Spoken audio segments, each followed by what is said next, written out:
सहनौ भुनक्तु सह वीर्यं करवावहै तेजस्विनावधीतमस्तु मा विद्विषावहै। ओम शांति शांति शांति। वैदिक जीवन पद्धति इस कक्षा में पुनः आप सबका हार्दिक स्वागत है, अभिनंदन है। ऋग्वेद के प्रथम मंडल के 13वें सूक्त तक हमने स्वाध्याय किया है। आज पुनः 13वें सूक्त के 12वें मंत्र का हम स्वाध्याय करेंगे और जिसमें विशेष रूप से इस संसार में हम कहीं न कहीं निवास करते हैं, आवास बनाते हैं। आत्मा की पवित्रता, आत्मा की शुचिता और सरलता के लिए हम ज्ञानमय जीवन जीने का प्रयास करते हैं। और इसी प्रकार से जब हम इस संसार रूपी व्यवस्था में अपने ज्ञान के अनुसार अपना आवास बनाते हैं, जैसे आत्मा इस शरीर को अपना आवास बनाती है, घर बनाती है, वैसे इस शरीर के लिए भी इसकी सुरक्षा, इसकी पालना के लिए और हर प्रकार से यह और विकसित हो सके उसके लिए हम घर बनाते हैं। परंतु जो यज्ञीय जीवन है वही जीवन श्रेष्ठ होता है। मनुष्य यज्ञशील बने, कर्मशील बने और ऐसे यज्ञशील मनुष्य का जो आवास है, जो घर है, वो दिव्य गुणों का खान होता है, दिव्य गुणों का आधान उस घर में होता है। तो बहुत ही सुंदर मंत्र है कि यज्वा का घर, जो यजनशील मनुष्य है उसका घर कैसा होता है, उस विषय में यहाँ पर संकेत है। तो यह 13वें सूक्त का 12वां मंत्र है। मैं आपके समक्ष इसको लिख रहा हूँ। स्वाहा यज्ञम कृणोतनेन्द्राय ओम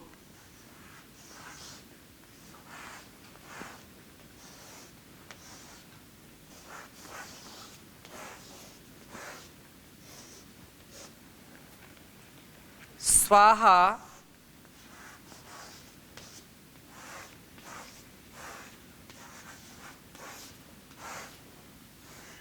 ओम स्वाहा यज्ञम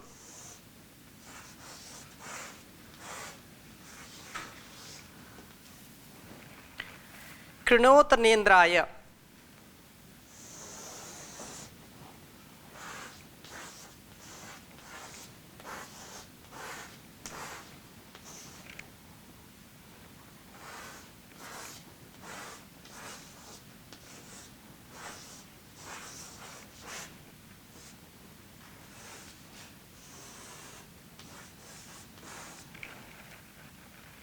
यज्वनो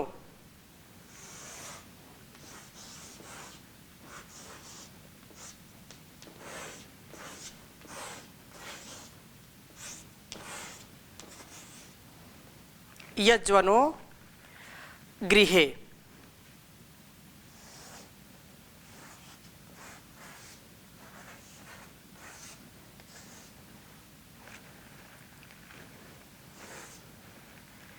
तत्र देवाम उपह्वे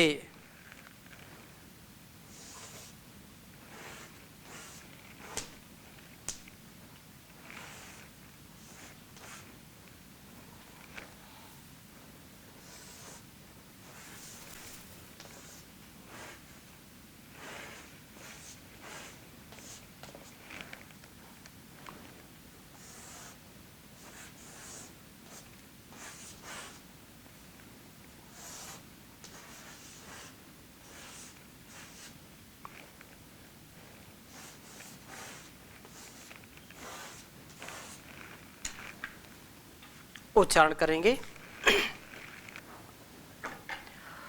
ओम स्वाहा यज्ञम कृणोतनेन्द्राय यज्वनो गृहे तत्र देवा उपह्वे।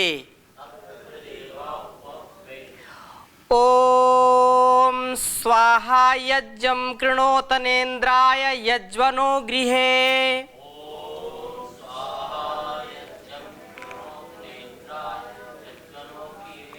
तत्र देवा उपह्वे।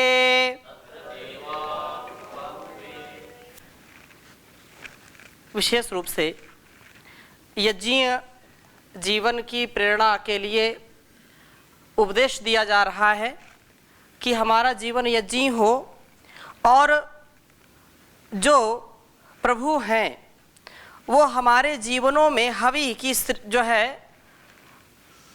सृष्टि कीजिए। इस हवि में हवि के सर्जन के लिए प्रभु कहते हैं कि स्वाहा स्वाहा यज्ञम, स्वाहा अर्थात जो स्वार्थ त्याग रूप यज्ञ को कृणोतना करने वाले बनो।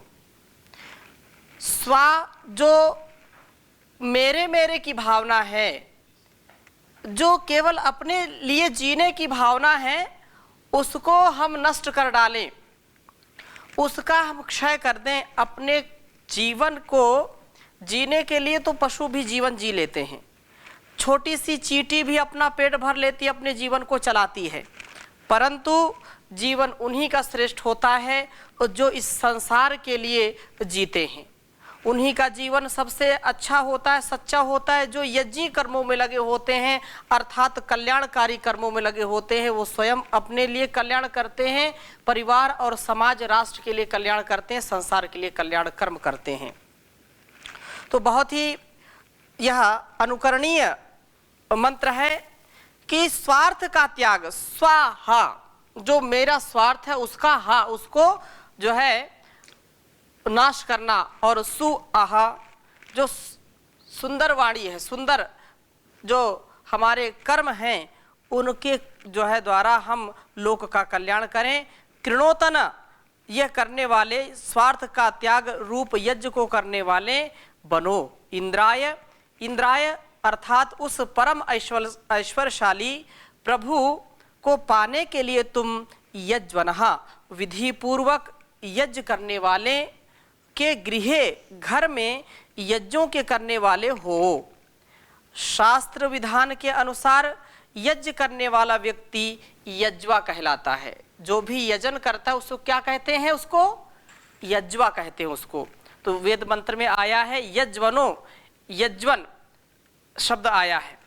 और वह गृह विधि पूर्वक जो अपने घर में यज्ञ करता है और घर में यज्ञों के करने वाले हो, क्योंकि मैंने कई बार इसकी चर्चा की है कि जैसे आचार्य चाणक्य कहते हैं कि उन घरों को शमशान की कोटि में रखा जाना चाहिए जहाँ पर यज्ञ नहीं होता है, जहाँ पर अतिथि यज्ञ नहीं होता है, जहाँ पर मातृपितृ यज्ञ नहीं होता है, जहाँ पर देव यज्ञ नहीं होता है, जहाँ पर ब्रह्म यज्ञ नहीं होता है, जहाँ पर वेद शास्त्र की चर्चा नहीं होती है।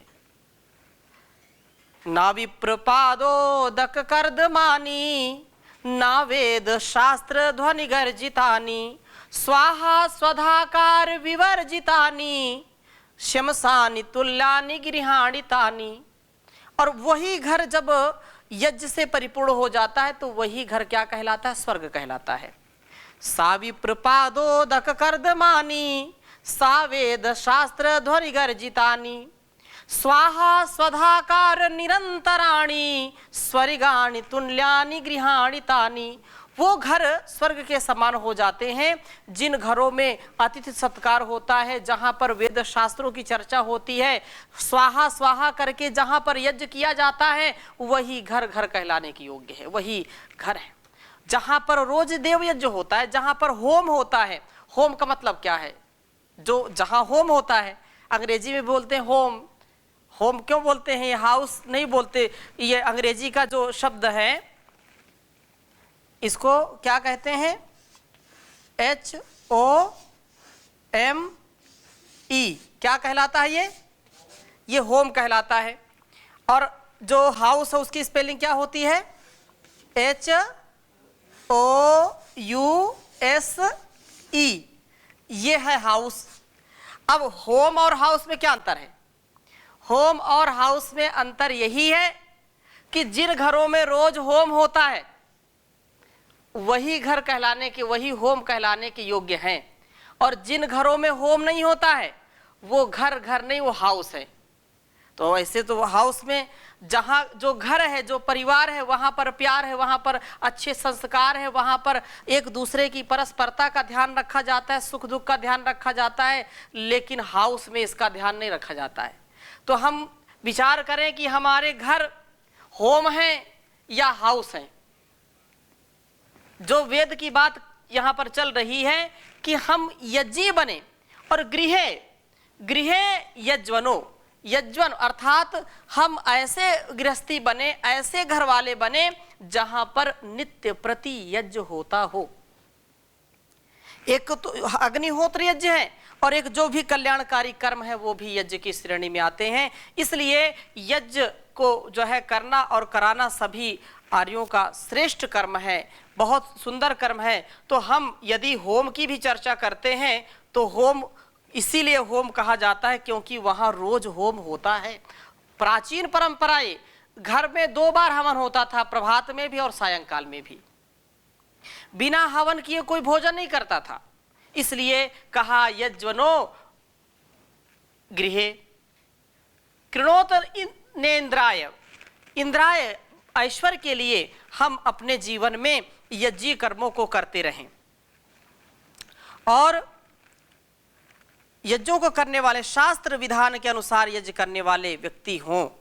और यज्वा जो यज्ञ करने वाला है उसके घर में स्वार्थ त्याग रूप यज्ञों को सदा वो करने वाला बनता है। इन यज्ञों से ही वह यज्ञ रूप प्रभु की उपासना करता है। यज्ञेन यजम यजंता देवाः देवो भूत्वा यजेत देवम, देवता बनकर के ही हम यज्ञ कर सकते हैं, लेवता बनकर के नहीं कर सकते।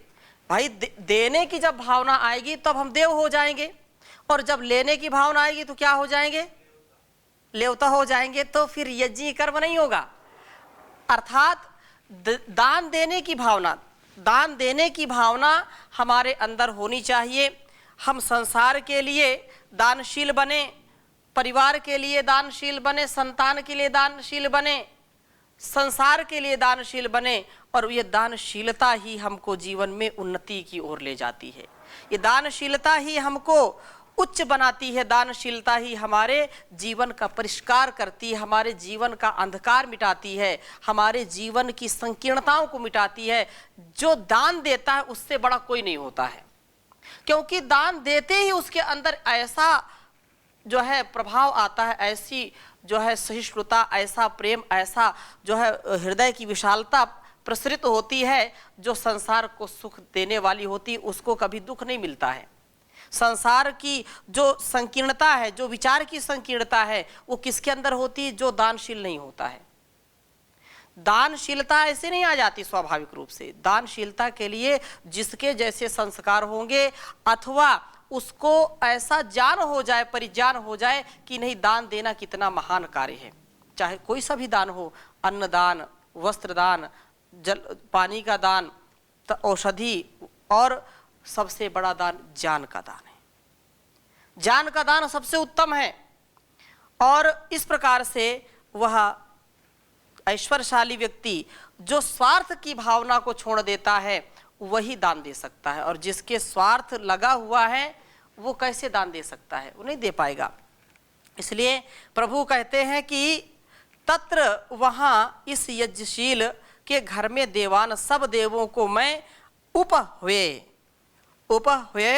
पुकारता हूँ। अर्थात इस यज्ञशील के घर में दिव्य गुणों का वास होता है। जहाँ जहाँ यज्ञ कर्म होता है वहाँ वहाँ दिव्य गुणों का वास होता है।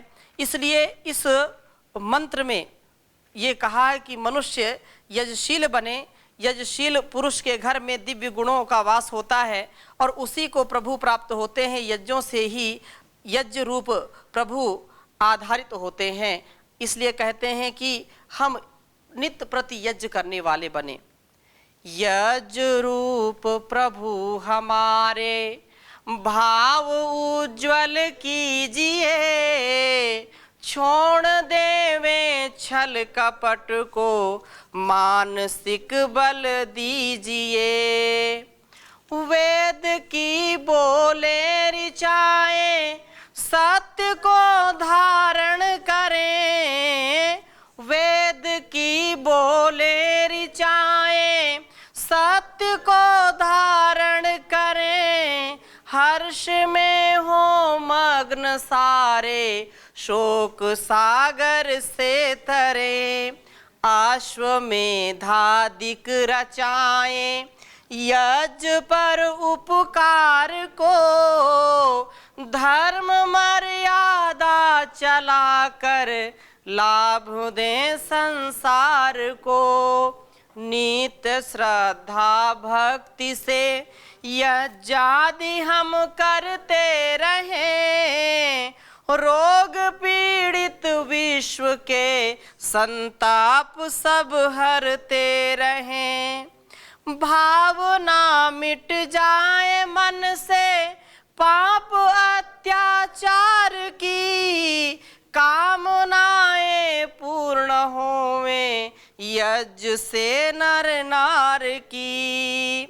लाभकारी हो हवन हर जीवधारी के लिए, वायु जल सर्वत्र हो शुभ गंध को धारण किए। स्वार्थ भाव मिटे हमारा, प्रेम पथ विस्तार हो। इदन्न मम का सार्थक, प्रत्येक में व्यवहार हो। प्रेम रस में मग्न होकर, वंदना हम कर रहे। नाथ करुणा रूप करुणा, आपकी सब पर रहे। पूजनीय प्रभु हमारे, भाव उज्ज्वल कीजिए। छोड़ देवे छल कपट को, मानसिक बल दीजिए। प्रभु आत्मिक बल दीजिए, आध्यात्मिक बल दीजिए। तो ऐसी यज्ञ भावना जब हमारे तन मन में बस जाएगी तो हमारा जीवन कैसे सुंदर नहीं बनेगा, अर्थात अवश्य ही सुंदर बनेगा। बच्चे बच्चे में राम का चरित्र होगा और प्रत्येक बालिका में सीता जैसा आचरण चरित्र होगा, तो क्यों ना ये देश महान बनेगा। जरूरत है आज पुनः भारतीय ज्ञान परंपरा की, ऋषि ज्ञान परंपरा की, वैदिक ज्ञान परंपरा की। इसलिए वैदिक जीवन पद्धति में जो वेदों का उपदेश है, जो वेदों का संकेत है, आदेश निर्देश है, उसको हम आत्मसात करें और ऐसा करके ही जीवन को यज्ञी बना सकते हैं और कोई दूसरा उपाय नहीं है। इसलिए इस वेद मंत्र में यही कहा है कि स्वाहा, जो स्वाहा अर्थात स्वाहा शब्दो होम प्रदाने वर्तते, सुत शब्द सुहुत शब्द पर्यायो। कहने का आशय क्या है कि यह जो घर घर में स्वाहा स्वाहा का यदि गुंजायमान हो जाए, घर घर में लोग स्वाहा स्वाहा बोलने लगें, तो फिर बात ही क्या है। हर घर में स्वर्ग का जो है वातावरण हो जाएगा, स्वर्ग सब घर बन जाएंगे। इसलिए कहा है कि यजमान आत्मा है और यह, क्योंकि अब शरीर में हम घटा करके इसी मंत्र को शरीर में घटा करके देखें तो इस प्रकार से देख सकते हैं कि इंद्र के लिए यजमान घर में, वहाँ देवों को पास बुलाता हूँ मैं। यजमान आत्मा है, क्योंकि बिना आत्मा के हमारा शरीर चल नहीं सकता है। यजमान क्या है? आत्मा है और घर शरीर है। देव सारी जो हमारी इंद्रियां हैं सब देव कहलाती हैं। देव है कि नहीं?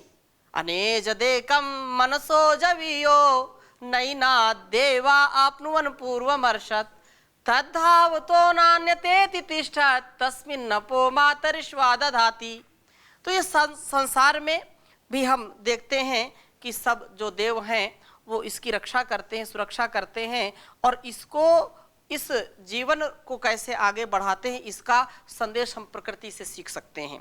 इसी प्रकार से इस शरीर में भी जो हमारे देव हैं वो कौन है? हमारी इंद्रियां हैं।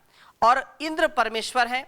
उपासक इंद्रियों का आह्वान कर रहा है कि हे इंद्रियों, तुम साधक के शरीर में वर्तमान यज्ञ को सूत करो, अर्थात शोभन प्रकार से संपन्न करो। यह यज्ञ परमेश्वर के निमित्त संपादित हो रहा है। जो कुछ भी हम इस शरीर से करते हैं, इस शरीर में करते हैं, वह उस परमात्मा के दिए गए सामर्थ्य से ही करते हैं। और यह शरीर, यह जो संसार, ये जो जीवन और ये जो जगत मिला है, किस लिए मिला है?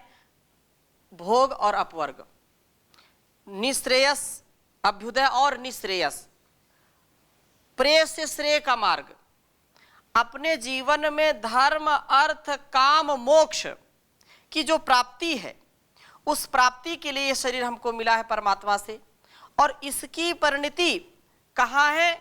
अच्छे सच्चे कर्मों में। इसलिए अच्छे सच्चे कर्मों को, जो भी अच्छे कर्म हैं, अच्छी वाणी बोलना, अच्छे विचार रखना, ये भी यज्ञीय कर्म है। मन से कर्म होते हैं और वाणी से कर्म होते हैं, शरीर से कर्म होते हैं। तो मन में भी किसी के प्रति उद्वेग ना आए, किसी के प्रति छल कपट की भावना ना आए, किसी के प्रति द्रोह की भावना ना आए, तो ये सच्चा यज्ञ उसका होगा। और उसके प्रति सद्भावना हो, उसके प्रति संसार के जो है परेशान लोग हैं, जो दीनहीन लाचार हैं, उनके प्रति हमारी संवेदना होनी चाहिए। तो हम भले ही शरीर से कुछ नहीं कर पा रहे हैं, यदि हमारी अच्छी भावना है तो उस पर विशेष उसका प्रभाव पड़ता है। वातावरण में भी ऐसा प्रभाव पड़ता है कि हम जैसा मन से विचार करते हैं, वैसा ही इस वातावरण में उसका प्रभाव विशेष पड़ता है। तो जो ऋषि मुनि हमारे होते थे और अभी भी जो हैं, वो उनकी उपस्थिति मात्र से, वो कुछ बोल नहीं रहे, उपस्थिति मात्र से वातावरण सुवासित हो जाता है, वातावरण बहुत अच्छा हो जाता है। जिसका जीवन यज्ञी है, जिसके मन में, वाणी में, व्यवहार में पवित्रता है, उस व्यक्ति के दर्शन मात्र से सुख अनुभव हम करते हैं, आनंद की अनुभूति हमको होती है। जैसे एक मंत्र आप बोलते हैं, त्र्यंबकम यजामहे सुगंधिम पुष्टिवर्धनम उर्वारुकमिव बंधनात् मृत्योर्मुक्षीय मामृतात्, कि परमात्मा से हम जो है प्रार्थना करते हैं कि ये जो है सारा संसार है, तो वह त्र्यंबक जो यजामहे, वह भगवान, वह परमेश्वर हमको इस माया मोह से ऐसे परिपक्वता से हटा दे, जैसे खरबूजा मृत्यु से हम हट जाते हैं, या इस संसार में जो दुख है, जो कष्ट, वो मृत्यु ही है। जब हमारे अंदर परिज्ञान हो जाता है, हमारा ज्ञान परिपक्व हो जाता है, यज्ञीय जीवन हम जीने लगते हैं, तो उस दृष्टि से हमारा जब ज्ञान बढ़ेगा, विज्ञान बढ़ेगा, तो निश्चित रूप से हम ये समझेंगे कि हमारा जीवन धन्य हो गया। और ऐसा जो समझता है तो उसका जीवन इतना उन्नत हो जाता है कि उसकी उपस्थिति मात्र से, जैसे खरबूजा पक करके अपने जो है लता से अलग हो जाता है अपने आप, तो उसको जब घर ले आइए और घर में रख दीजिए, खाइए मत उसको, खाएंगे तो पुष्टिकारक है, बहुत मीठा होता है, मधुर होता है। तो ऐसे जो महापुरुष हैं, ऐसा उनका आचरण होता है, तो बहुत उच्च श्रेणी का होता है, उच्च कोटि का होता है। तो वो कुछ बोले भी ना, जैसे खरबूजा रख दिया, मीठा खरबूजा, पूरे घर में सुगंधी उसकी फैल जाती है, और लोग बोलने लगते हैं, खरबूजा रखा है क्या तुम्हारे घर में? अगर उसको लोग फ्रिज में रख देते हैं तो कई दिन, उसको फ्रिज से हटा भी लिया तो कई दिन फ्रिज में उसकी सुगंध समाहित हो जाती है, महकता रहता है। तो हाँ, तो लोग बोलते हैं कि खरबूजा इसमें रखा था क्या? तो कहने का आशय क्या है कि अपने जीवन का जो ओरा है, जो पवित्रता है, उसको यदि हम बढ़ाते हैं तो हमारा जीवन भी ऐसा सुगंधित हो जाता है, सुरभित हो जाता है, सुवासित हो जाता है। जहाँ जाते हैं वहाँ अपने कर्मों की सुगंधी फैलाते हैं, सबको प्रसन्न करते हैं। तो इन्हीं शब्दों के साथ आज की कक्षा को यहीं पर विराम देते हैं। शेष चर्चा अगले मंत्र के साथ हम करेंगे अगली कक्षा में। ओम शांति शांति शांति।